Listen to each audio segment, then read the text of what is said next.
द्विघात बहुपद 4x² plus 5 root 2x minus 3 के शून्य ज्ञात कीजिए और शून्य को तथा गुणांकों के बीच संबंध की सत्यता की जांच कीजिए। यहाँ हमको जो द्विघात बहुपद दिया है जो कि आपका 4x² plus 5 root 2x minus 3, इसके अपन को शून्य निकालना और संबंध की सत्यता की जाँच करना।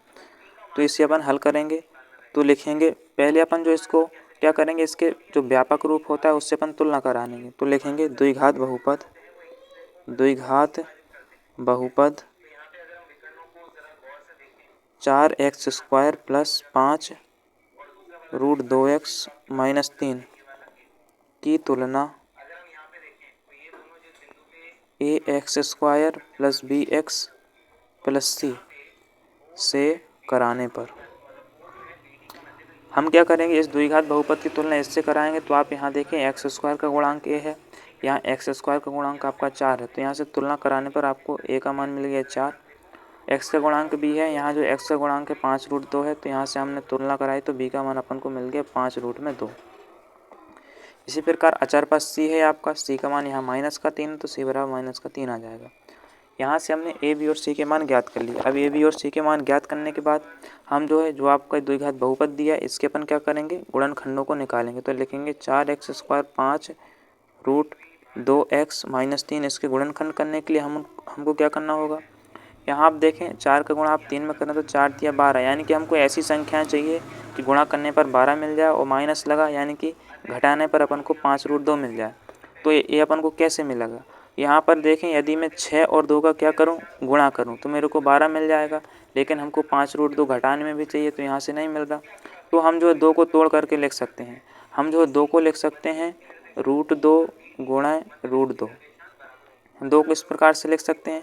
तो हम यहाँ पर 6 रूट 2 साथ में ले लेंगे और रूट 2 को अपन अलग कर लेंगे। तो यहाँ पर आपका 6 रूट 2 हो गया और रूट 2, यदि आप 6 रूट 2 का गुणा रूट 2 के साथ करोगे तो आपका 12 आ जाएगा और 6 रूट 2 में से आप 1 रूट 2 को घटा दोगे तो आपका 5 रूट 2 यहाँ से मिल जाएगा।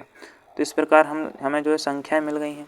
तो हम यहाँ से लिख सकते हैं जो आपका 4x² है इसको अपन लिख सकते हैं 5 रूट 2x को हम यहाँ पर लिख सकते हैं 6 रूट 2x और माइनस का रूट 2x।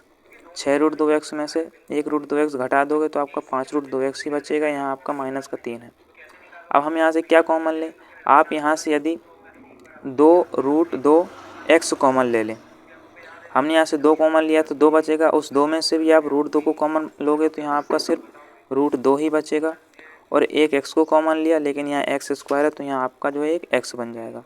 इसी प्रकार हमने यहाँ पर कॉमन लिया 2 कॉमन लिया तो हमारे यहाँ 3 बचा और रूट 2 को कॉमन ले लिया और x को, तो यहाँ कुल मिलाकर 3 ही बचा। इसी प्रकार यहाँ माइनस का 1 कॉमन लेंगे तो -1 का यदि आप भाग इसमें दोगे तो यहाँ आपका प्लस का रूट 2x हो जाएगा, -3 में भाग दोगे तो प्लस का 3 हो जाएगा। तो यहाँ हमको ये दोनों ब्रैकेट आपके क्या हैं, एक जैसे हैं, तो हम एक ब्रैकेट में लिखेंगे रूट 2x प्लस का 3 और दूसरे ब्रैकेट में आ जाएगा आपका 2 रूट 2x माइनस का 1। यहाँ से हमने क्या किया, इसके गुणनखंड कर लिए। अब इसके गुणनखंड करने के बाद हम इन गुणनखंडों को 0 के बराबर करेंगे। तो लिखेंगे जो आपका रूट 2x प्लस का 3 वो आपका 0 के बराबर है।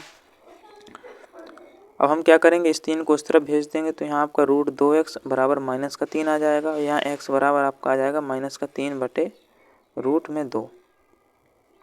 इसी प्रकार हम इसको भी 0 के बराबर करेंगे तो 2 रूट 2x माइनस के 1 0 के बराबर आ जाएगा। तो यहाँ हो जाएगा आपका 2 रूट 2x, इसको उस तरफ भेजोगे तो आपका 1 हो जाएगा, इसको भी आप उस तरफ भेजोगे, यहाँ पर गुणा में उस तरफ जाएगा तो आपका भाग में चला जाएगा, यानी कि 1 बटे 2 रूट में 2 x आपको मिल जाएगा।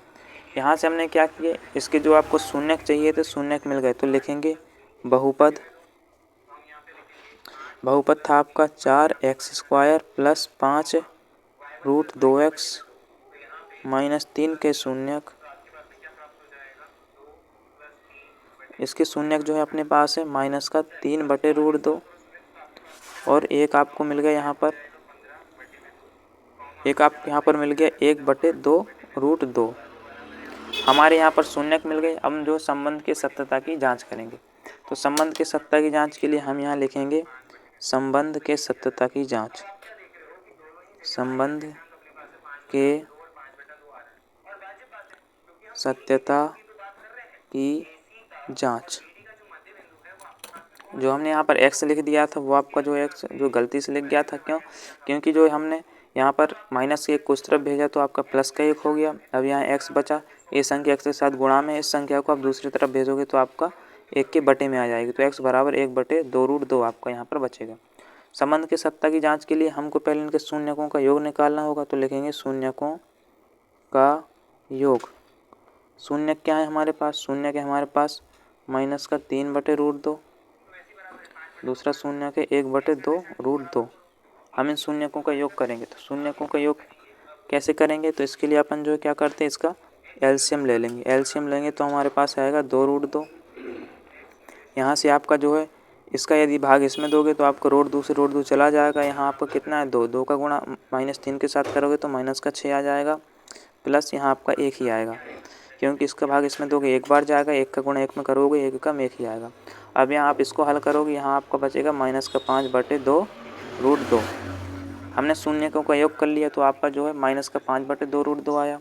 अब हम जो सूत्र की सहायता से अल्फ़ा प्लस बीटा करके देखेंगे। अल्फ़ा प्लस बीटा जो कि होता है आपका माइनस का b क्या है x का गुणांक, और a क्या है आपका x² का गुणांक। तो माइनस यहाँ सूत्र में ही लगा रहता है, और b का मान कितना था, तो b का मान हमने जो ऊपर निकाला है, जो आपका b का मान है यहाँ पर 5√2 है, तो और यहाँ पर जो आपका a का मान है आपका कितना है, a का मान यहाँ पर 4 है। तो हम यहाँ से लिखेंगे कि जो यहाँ पर b का मान है वो आपका है 5√2, और जो यहाँ पर आपका a का मान है, a का मान यहाँ पर 4 है। तो हम क्या करेंगे, माइनस का 5 है, a आपका √2 है, तो इसको अपन क्या करेंगे, 4 को हम लिख सकते हैं 2 गुणे √2 गुणा √2। तो आप यहाँ देख सकते हैं 1√2 से आपका जो है यहाँ पर 1√2 से आपका 1√2 कट जाएगा, तो ये हो जाएगा आपका -5/2√2।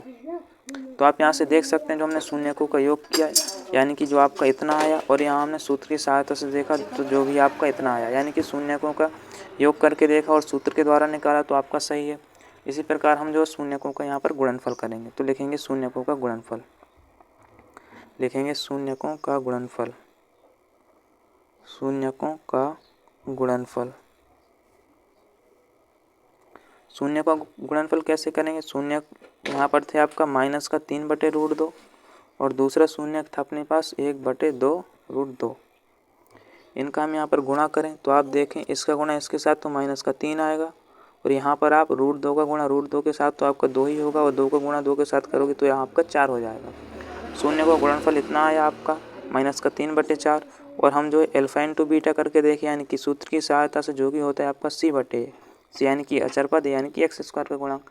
तो c का मान हमने कितना निकाला था, आप ऊपर से देख सकते हैं कि जो आपका c का मान है वो आपका c का मान है -3, a का मान आपका जो है +4 है। तो हम यहाँ से जो इसके मान रख देंगे, c का मान आपका -3 है, a का मान आपका +4। शून्यकों का गुणनफल किया तो -3/4 आया, और सूत्र की सहायता से अल्फ़ा इंटू बीटा किया तो वो भी -3/4 आ गया। तो इस प्रकार हम कह सकते हैं कि हमारा उत्तर क्या है, सही है। तो लिखेंगे अतः उत्तर सही है, अतः उत्तर सही है। इसी के साथ आपका ये वाला प्रश्न भी कंप्लीट होता है। मैं आशा करता हूँ कि आपको वीडियो पसंद आई होगी। यदि आपको वीडियो पसंद आई तो हमारे चैनल को लाइक शेयर और सब्सक्राइब जरूर करें। धन्यवाद।